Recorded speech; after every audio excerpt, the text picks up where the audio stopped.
SD राज English में आपका स्वागत है। आज हम चर्चा करेंगे एक शेक्सपियर के नए प्ले पर। इसका नाम है ओथेलो। और ओथेलो को और इस पूरे ओथेलो प्ले को हमने ऑब्जेक्टिव क्वेश्चन के माध्यम से हम आपको पूरा नरेट करेंगे। लेकिन उस ऑब्जेक्टिव क्वेश्चन को नरेट करने से पहले इसके प्लेस में इसमें जो है 4 प्लेस डील किए गए हैं। 4 प्लेस के नाम मुख्यतः आपके सामने आते हैं। मैं चित्र के माध्यम से चाहूँगा कि उन चारों प्लेस को आपको दिखा करके मैप में वो एक इमेज आपके दिमाग में बैठाई जाए, जिससे कि समझने में आपको बड़ा आसानी हो।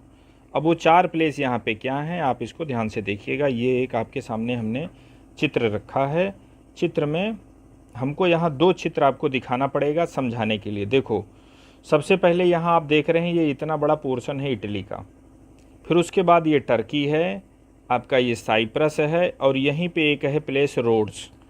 ये 4 प्लेस डील कर रहा। तो इटली में भी इटली का नाम कहीं नहीं आता है। इसमें एक नाम आता है आपका जो है वेनिस का। ये वेनिस इसी इटली में आपका ऊपर है। और एक नाम और आता है इसी इटली में, फ्लोरेंस। 2 नाम आते हैं। एक आपका इसी में करेक्टर है कैसियो। कैसियो आप कौन है? कैसियो ओथेलो से पद में छोटा होता है। इसी कैसियो को ओथेलो प्रमोट कर देता है, और इस चीज़ से यागो को बड़ी दिक्कत होती है। तो यागो इसके अगेंस्ट आ जाता है, और यागो इसमें जो है विलेन का काम करता है। तो इसमें आप देख रहे हैं 4 प्लेस है। पहला तो ये आपका जो है वेनिस वाला आप क्षेत्र समझ सकते हैं, वेनिस, और प्लस आपका ये जो इटली वाला दिया गया है, ये इटली। और इटली वैसे जिक्र नहीं आता है। आप इस सर्किल में 2 प्लेस आप याद रखें। 2 प्लेस क्या है? एक तो आपका वेनिस है, और दूसरा आपका जो है फ्लोरेंस है। 2 प्लेस हैं। फिर उसके बाद यहाँ क्या है, तीसरे सर्किल में आपको ये याद रखना है, दूसरे सर्किल में आपको याद रखना है टर्की। तीसरे सर्किल में क्या है, साइप्रस, और चौथे सर्किल में आपका रोड्स है। 4 प्लेस हैं। 4 प्लेस में होता क्या है, ये प्ले की शुरुआत ऐसे होती है कि यहीं वेनिस शहर से इसकी प्ले की शुरुआत होती है, वेनिस शहर से। तो वेनिस शहर से जब इस प्ले की शुरुआत होती है, तो यहीं वेनिस स्थान का एक होता है सीनेटर। सीनेटर का नाम होता है ब्रेवेंशियो। ब्रेवेंशियो की एक लड़की होती है, उसका नाम होता है डेस्डिमोना।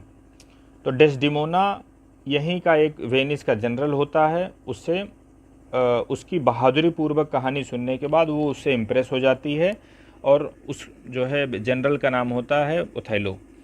तो ओथेलो के साथ ये भग जाती है डेस्डिमोना। तो इससे, और ये सूचना ब्रेवेंशियो को कौन देता है, कहने का मतलब डेस्डिमोना के फादर को ये सूचना कौन देता है? तो ये सूचना आइगो देता है, और आइगो के साथ ही एक इसमें करेक्टर होता है रोड्रिको। ये दोनों मिलके इनको बताते हैं ब्रेवेंशियो को कि आपकी लड़की भग गई है, आप जगो, आप अपने घर की तलाशी लो। दोनों निकल गए हैं। तो ये इतनी चीज़ होती है। फिर ब्रेवेंशियो क्या करता है, ब्रेवेंशियो जब इसको पता चल जाता है कि लड़की भग गई है, फिर एक पता चलता है कि किसी इन में वो लोग हैं, इनमें सराय में आश्रय लिए हैं। तो फिर ये अपना दल बल लेकर के उस सराय में जाता है। सराय में जाने के बाद उनको वहाँ से जो है पकड़ता कहने का मतलब जैसे वो भी जनरल होता है।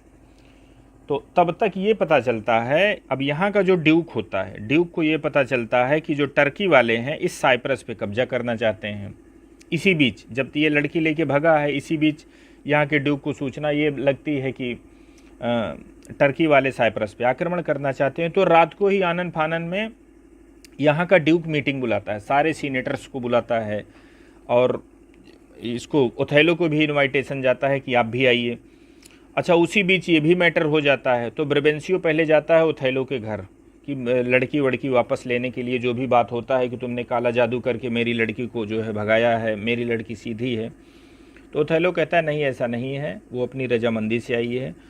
तो इसके बाद ये कहता है, ब्रेवेंशियो उसको बोलता है कि आपको मैं कारागार में डालूंगा। तो उसने कहा कारागार में आप क्यों डालेंगे, क्योंकि मुझे तो ड्यूक ने बुलाया है, भी कोई मैटर है। तो उसने कहा चलो ठीक है, ड्यूक के यहाँ भी ही बात होती है। तो उसी रात में ब्रेवेंशियो, ओथेलो, ये सब ड्यूक के यहाँ मीटिंग में पहुँचते हैं। तो ड्यूक के यहाँ जब मीटिंग में पहुँचते हैं, तो मीटिंग में सबसे पहले चर्चा ये होती है कि टर्की वाले साइप्रस पे आक्रमण करना चाहते हैं, क्या इसके लिए किया जाए, बचाव के लिए योजना बनती है। योजना बनने के बाद तब तक एक दूत आके बताता है कि जो टर्की के जो लड़ाकू जहाज हैं, लड़ाकू जहाज इस टर्की पे आक्रमण न करके अब इस रोड्स की तरफ बढ़ रहे हैं, मतलब इस पे कब्जा करना चाहते हैं। ये सिर्फ एक छलावा होता है, टर्की वालों का एक छलावा होता है कि इनका वेनिस वालों का ध्यान बटा दिया जाए कि ये इस पे जो है फोकस इनका इसके बचाव पे हो, तब तक पता चला मैं साइप्रस पे कब्जा कर दूं। ये जो है टर्की वालों का प्लान होता है। तो हालांकि ये वेनिस वाले सोच लेते हैं, क्योंकि इसकी जो है सीमा बड़ी सुदृढ़ थी, यहाँ विजय करना बड़ा मुश्किल था टर्की वालों के लिए। तो वेनिस वाले यही आपस में बात करते हैं कि हो न हो ये टर्की वालों का छलावा हो कि रोड्स पे आक्रमण करो। ये लोग जो है वेनिस वाले ये सोचें कि रोड्स पे करने जा रहे हैं, मैं रोड्स को बचाने जाऊं, तब तक ये इस पे कब्जा कर लें। ये चीज़ आपस में मंथन चल ही रहा था। तब तक एक दूत आकर के बताता है कि नहीं, जो जहाज इधर जो है रोड्स की तरफ बढ़ रहे थे वो फिर अब सब साइप्रस की तरफ बढ़ना शुरू कर दिए हैं। तो टोटल ये कहानी होती है। तो अच्छा, यहाँ क्या डेस्डिमोना के साथ होता है? डेस्डिमोना के साथ सब आपस, डेस्डिमोना को भी कोर्ट में बुलाया जाता है कि डेस्डिमोना भी बुलाई जाए ओथेलो के जो है अनुरोध पर। तो डेस्डिमोना आती है, डेस्डिमोना स्वीकार करती है कि नहीं, मैं ओथेलो के साथ रजामंदी से आई हूँ। तो टोटल यही कहानी होती है। बाद में कहानी और बढ़ती है, वो सब सारी कहानी मैं आपको ऑब्जेक्टिव क्वेश्चन के माध्यम से आपको जो है बताता चलूँगा एक्ट वाइज। अभी आज जो है हम लोग एक्ट फर्स्ट पे चर्चा करेंगे, एक्ट फर्स्ट की सारी चीज़ बताएंगे। और मैं आपको यहीं एक चित्र और दिखाना चाहूँगा। एक चित्र वो किसका रहेगा? ये जो इटली हमने आपको छोटा सा दिखाया है, इसी इटली को मैं थोड़ा अगले चित्र में बड़ा करके दिखाना चाहता हूँ। जैसे आपने यहाँ देखा है, तो आप ये देख लो, जो टेढ़ा सा ये बना है यस के जैसे, इसी में इसको मैं बड़ा करके दिखाऊंगा। तो इसमें आपको वेनिस को देखना है और वो फ्लोरेंस को देखना है। फ्लोरेंस क्यों देखना है? क्योंकि फ्लोरेंस से ही आपका कैसियो था। वेनिस आपको क्यों दिखाना है? क्योंकि वेनिस ही पूरी घटना का सेंटर है, यहीं पे जो है सारी घटना होती हैं। तो इस फिगर में आप देखेंगे, ये देखिए आपका जो वो यस जैसे फिगर था वो यही है, आप देख रहे हैं। यहाँ देखो वेनिस यहाँ पे है, वेनिस सबसे ऊपर है यहाँ पे, ठीक। फ्लोरेंस आपका यहाँ है, इटली आपकी यहाँ पे है, समझ रहे हैं। तो यही सेंटर ऑफ अट्रैक्शन है, इसी प्लेस पे जो है सीनेट यूनेट बैठती है, यहीं से होता है, यहीं सारी घटना जो है घटती है। और बाद में कुछ घटना आपकी साइप्रस में भी घटती है, समझ रहे हैं। तो साइप्रस हुआ, वेनिस हुआ, और आपका फ्लोरेंस हल्का फुल्का इसका जिक्र आता है खाली कैसियो की वजह से। बाकी टोटल में सेंटर ऑफ अट्रैक्शन यही आपका वेनिस है, और उसके बाद साइप्रस है। यही दो प्लेस हैं। तो हमको उम्मीद है कि आप जो है अच्छे से इसको विजुलाइज कर पाए होंगे। अब हम लोग इसके जो है प्ले के ऑब्जेक्टिव क्वेश्चंस पे चर्चा करेंगे, और आप देखेंगे कि कितना प्ले आपको आसानी से समझ में आएगा। अब चलिए इसके फर्स्ट क्वेश्चन पे हम लोग चर्चा करते हैं। इसका फर्स्ट क्वेश्चन क्या है?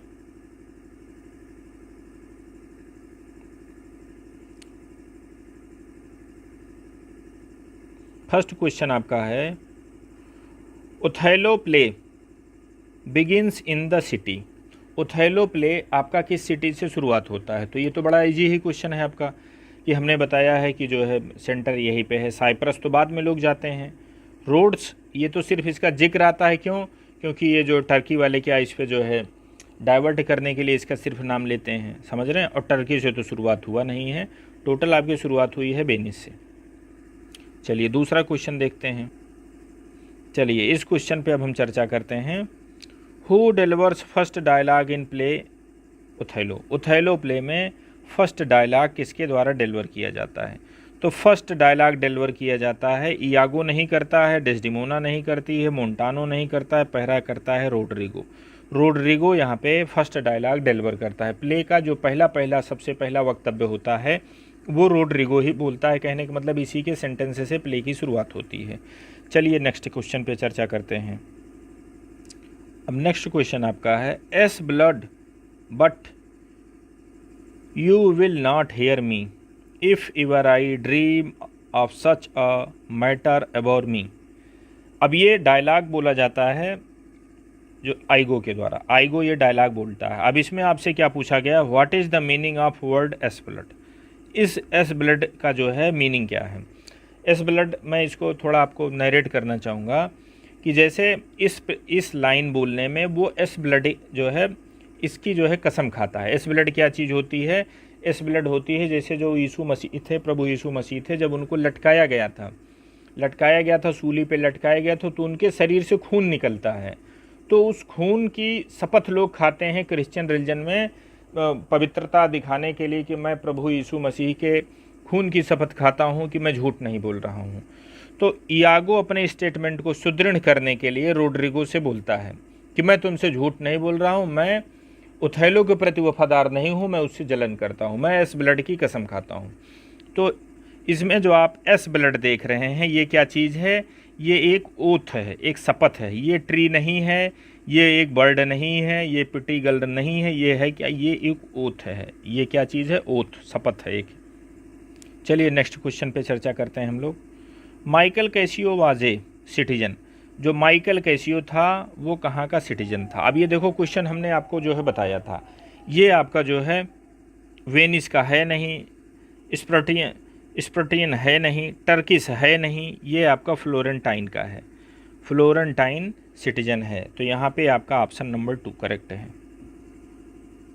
अब आइए नेक्स्ट क्वेश्चन देखते हैं। In his first comparison Iago compares Othello with. अब जब शुरुआत में ये पता चलता है, ये लोग जाते हैं ब्रेबेंसियो को बताते हैं कि आपकी लड़की को ओथेलो लेकर के भाग गया है, तो सबसे पहले तो जो है डेस्डिमोना के फादर को, ब्रेबेंसियो को विश्वास नहीं होता है। वो सोचता है कि नहीं, ये लोग गलत बता रहे हैं। फिर जब उसको विश्वास हो जाता है, और विश्वास दिलाने के लिए ही वो उसके लिए जो आइगो होता है बड़े भद्दे भद्दे शब्द यूज करता है। तो इस एक्ट फर्स्ट में उसने 3 बार इसके लिए भद्दे शब्द यूज किए हैं, 3 बार जो है, और तीनों डिफरेंट हैं। तीनों इसके लिए जो इसने कंपेरिजन किए हैं वो डिफरेंट किए हैं। तो उसने क्या किया है, अब यहाँ फर्स्ट बार में उसको जो है किससे तुलना की है, किससे कंपेरिजन किया है? हार्स से किया है, रैम से किया है, गेंद से किया है कि नन ऑफ दिस? तो इसमें इसने फर्स्ट बार उसको रैम से किया है। पहली बार जो उसने उसकी तुलना की थी, उसको बताया था कि वो एक रैम के साथ भाग गई है और तुम्हारी लड़की एक मेमने के समान है। उसको लैम बोला जाता है, समझ रहे हैं, और उसको वो रैम बोलता है। तो मेमना एक बड़ा अच्छा सा माना जाता है कि निर्दोष और जो है सौम्य टाइप का होता है, उसके पास जो है इनोसेंसी होती है। और ये रैम भेड़ा जो है थोड़ा जो है जंडाइल टाइप का माना जाता है, तो इसलिए उसकी तुलना जो है रैम असभ्य जो है, मतलब भेड़े असभ्य टाइप के जो है जानवर से की गई है, उसको रैम बोला गया है ओथेलो के द्वारा। चलिए नेक्स्ट क्वेश्चन पे चर्चा करते हैं। अब आपका जो एक्ट फर्स्ट है, during conversation between Brabantio Roderigo Iago talking with Brabantio addresses Othello as a. अब वही, अब यहाँ सेकंड आपका कंपेरिजन शुरू हो गया है। अब इस सेकंड कंपेरिजन में जो आपका आइगो है, आइगो अब ओथेलो को क्या बोलता है? ये सेकंड कंपेरिजन है, वार्तालाप जारी रहती है इन तीनों की। तो बारबेरी बोलता है, बारबेरी एलिफेंट बोलता है, बारबेरी पिग बोलता है, बारबेरी हार्स बोलता है, बारबेरी लायन बोलता है। तो इसमें राइट आंसर है आपका बारबेरी हार्स। सेकेंड टाइम वो ओथेलो को क्या बोलता है? सेकेंड टाइम वो ओथेलो को बोलता है बारबेरी हार्स, कि वो बारबेरी हार्स के समान है। और जो है बारबेरी हार्स जब आपकी लड़की के साथ संसर्ग करेगा तो जो है तमाम टट्टू पैदा होंगे, मतलब गधे पैदा होंगे, मतलब घोड़े पैदा होंगे। ये आपके जो है रिश्तेदारों के लिए चलने के काम आएंगे। सोचो कितना जो है कटाक्ष वो इसके ऊपर कर रहा था आइगो जो है ब्रेबेंसियो के सामने। कोई इस टाइप के जो है सुनना बिल्कुल नहीं पसंद करेगा। तो मैक्सिमम इसने जो है बैड वर्ड्स यूज़ किए हैं। चलिए नेक्स्ट क्वेश्चन देखते हैं। After eloped with Desdemona in which in they took shelter. अब ओथेलो क्या करता है, डेस्डिमोना को लेकर के भग जाता है। अब भगने के बाद एक सराय में वो लोग जो है शरण लेते हैं। तो उस सराय का आपको नाम बताना है। वो टबार्ड था, सैंक्ट्री था, डिज़ैन थी कि मोनी थी? तो सैंक्ट्री था ये। इस सराय में, इस इन में ये लोग शरण लिए थे। कब? जब डेस्डिमोना और आपका ओथेलो दोनों लोग भग गए थे। चलिए नेक्स्ट क्वेश्चन पे चर्चा करते हैं। In act first scene third first senator says how many warships are approaching toward Cyprus. अब ये घटना उस समय की है कि जब मीटिंग बैठी थी, सारे सीनेटर्स बैठे थे, ड्यूक बैठा था, वो लोग आपस में चर्चा कर रहे थे कि साइप्रस पे आक्रमण होने वाला है, तो साइप्रस पे आक्रमण होने वाला है, तो सब अपना अपना अनुमान बताते हैं। कोई कहता है कि इतने जहाज़ मैंने जाते हुए देखे हैं, मतलब टर्की से इतने जहाज़ रवाना हो चुके हैं साइप्रस के लिए, तो कोई कहता है मैंने इतने सुने हैं, तो कोई कहता है मैंने इतने सुने हैं। तो जो इसमें फर्स्ट सीनेटर होता है वो कितने जहाज़ बोलता है, उसकी जहाज़ की संख्या आपको बतानी है कि वो कितना जहाज़ बोलता है। तो जो इसमें फर्स्ट सीनेटर होता है वो बोलता है 107, मतलब 107। फर्स्ट सीनेटर क्या बोलता है कि 107 जहाज़ मैंने देखे हैं टर्की से साइप्रस की ओर जाते हुए। चलिए नेक्स्ट क्वेश्चन देखते हैं। वही क्वेश्चन है, इसमें आपको जो है दूसरे का बताना है। In act first scene third senator says, second senator, यहाँ आपको वो फर्स्ट था, ये सेकंड है। Second senator says how many warships are approaching toward Cyprus. अब सेकंड कितना बता, फर्स्ट तो 107 बताया था, सेकंड कितना बताया था? तो जो सेकंड था वो सेकंड बताया था 200। सेकंड सीनेटर था वो बताया था कि 200 जहाज़ मैंने देखे हैं। पहला वाला 107 बोला था, ये 200 बोले थे और एक लोग और बोले हैं। टोटल 3 लोग अपना जो है 3 लोग अपना व्यू दिए थे। और तीसरा कौन है? तीसरा ड्यूक है। ड्यूक ने दिया था, पहला सीनेटर दिया था, दूसरा सीनेटर दिया था। तो पहला सीनेटर का आप जान लिए कि 107 उसने जहाज़ बोले थे। दूसरा सीनेटर 200 जहाज़ बोला था। अब ड्यूक देखिए क्या बोलते हैं। चलिए आते हैं ड्यूक पर। अब चलिए इनको देखते हैं। In act first scene third duke says how many warships are approaching toward Cyprus. Duke कितना बोलता है? ये तो 140 बोलता है, 107 बोलता है, 200 बोलता है। तो 200 तो ये तो जो है सेकंड वाला बोला था, 107 ये तो फर्स्ट वाला बोला था। तो बचा कितना? 140। 140 मतलब 140, ये किसने बोला था? ये ड्यूक ने बोला था। पहला सीनेटर कितना बोला था? 107। दूसरा कितना बोला था? 200। ड्यूक महोदय कितने बोले थे? तो ड्यूक बोले थे 140। समझ रहे हैं? 140 ये ड्यूक के द्वारा कहा गया है। चलिए नेक्स्ट क्वेश्चन देखते हैं। हाँ, ये क्वेश्चन देखिए बड़ा अच्छा है। On which persons information sailor informs duke that the warships are approaching towards Rhodes instead of Cyprus. किसकी सूचना पर? जैसे एक नाविक आके, मल्लाह आके सूचना दिया, किसको? ड्यूक को, कि अब तो सारे जहाज जो है जो निकले थे साइप्रस के लिए वो तो रोड्स की ओर मुड़ रहे हैं। तो उस नाविक को किसने बताया था? तो उस नाविक को बताने वाला इंसान ओथेलो नहीं था, ब्रेवेंसियो नहीं था, रोड्रिगो नहीं था, ये थे एंजिलो। एंजिलो की ये रिपोर्ट थी। एंजिलो जो है साइप्रस पे गुप्त नज़र रखने वाले एक जो है जासूस टाइप के, आप इनको समझ सकते हैं, ये थे। तो इनकी सूचना थी, इनकी सूचना पर यह बताया गया था कि अब जो है सारे जहाज मुड़ रहे हैं रोड्स की तरफ। समझ रहे हैं? चलिए नेक्स्ट क्वेश्चन पे आते हैं। नेक्स्ट क्वेश्चन आपका क्या है?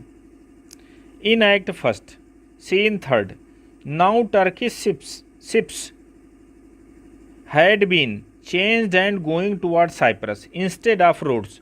अब ये बताइए, ये आपको ये बताना है कि in act first scene third now Turkish ships had been changed and going toward Cyprus instead of Rhodes that time how many ships were seen. अब ये दोबारा फिर ये बताया गया कि नहीं, अब रोड्स नहीं जा रहे हैं, वो लोग फिर जो है साइप्रस की ओर मुड़ गए हैं। जो टर्किश शिप थे वो मुड़ गए हैं। तो उस समय शिपों की संख्या बताई गई थी कि इतने शिप। तो वो कितने शिप थे, मतलब कितने शिप जो है मुड़ते हुए साइप्रस की ओर मुड़ते हुए देखे गए थे? तो 40 शिप्स नहीं थे, 20 शिप्स नहीं थे, वो आपके थे 30 शिप्स। मतलब 30 जहाज मुड़ते हुए दिखाए गए थे कि नहीं, अब रोड्स नहीं जा रहे हैं, अब ये लोग दोबारा फिर साइप्रस की ओर जा रहे हैं। हाँ, नेक्स्ट क्वेश्चन है, ये बड़ा अच्छा है। Whose name were remembered when finally ships were going toward Cyprus. अब ड्यूक वहाँ बैठा था। ड्यूक जो है ड्यूक ने कहा, जब ड्यूक को ये पता चला कि अच्छा अब सारे जहाज जो है रोड से न जाके साइप्रस की ओर मुड़ रहे हैं, तो ड्यूक ने एक आदमी का नाम लिया था। वो फलाने वहाँ पे हैं, ये पूछा गया था, फलाने तो वहाँ पे हैं, ऐसा उसने पूछा था। तो उस व्यक्ति का तुमको नाम बताना है कि वो कौन सा नाम जो है ड्यूक ने लिया था। तो ये मार्कस ल्यूसियस थे, या मोंटानो थे या ओथेलो थे या रोड्रिगो थे? तो ये तो थे नहीं, रोड्रिगो तो ये वेनिस में ही थे, ओथेलो भी वेनिस में थे, मोंटानो भी, इनसे कोई अभी उधर का जिक्र नहीं है। तो ये यही आपके हैं मार्कस ल्यूकस, ये महोदय जो है वहाँ पे थे। जो ड्यूक था इन्हीं का नाम लिया था कि ये वहाँ पे तो है, तो बोला गया कि हाँ हाँ ये वहाँ पे हैं। Othello was a soldier at the age of, अब यहाँ आपको ये बताना है कि ओथेलो कितने एज में, कितने साल में सैनिक बन गया था। कहने का मतलब ओथेलो के बारे में ये बताया जाता है कि बचपन से ही इसके सामने परिस्थितियाँ बड़ी विपरीत थी, बचपन से ही विपरीत परिस्थितियाँ थी। कभी इसको कोई कैप्चर कर लिया, कभी कोई कैप्चर कर लिया, बचपन से ही लड़ाई झगड़ों में या वार में ये इन्वॉल्व रहता था। तो उसने खुद स्वीकार किया है कि इतनी एज से मैं सैनिक हूँ। प्ले पढ़ने पर आपको पता चलेगा। तो वो 10 साल है कि 8 साल है कि 7 साल है कि 9 साल है? तो इसका राइट आंसर है 7। 7 साल की एज से ही वो सैनिक का काम करना शुरू कर दिया था। ये कौन बताता है? ये ओथेलो खुद अपने बारे में बताता है। अच्छा, अब ये अगला क्वेश्चन है। After finishing first meeting duke announced that the tomorrow we will meet eight.